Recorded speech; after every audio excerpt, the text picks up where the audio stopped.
Depuis le 15 novembre dernier, Ayem Nour se retrouve bloqué au Maroc avec son fils Evin, 6 ans.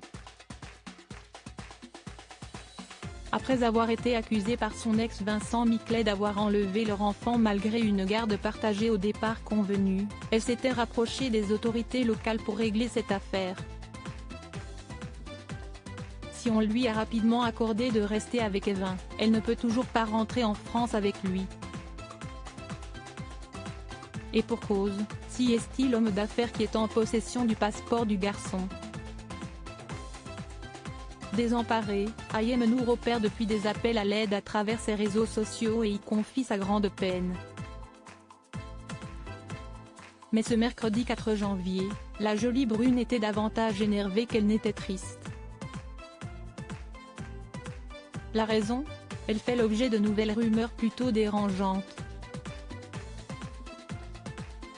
Le blogueur Akabab a assuré qu'elle était en réalité rentrée à Paris, sous-entendant alors qu'elle mentait depuis le début.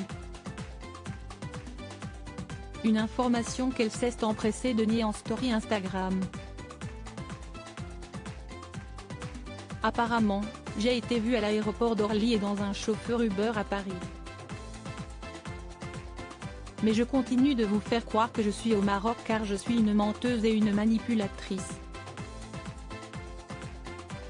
Des conneries écrites par un petit con à la demande d'un grand con, a-t-elle lâché, sans doute très agacée par l'envenimement de la situation.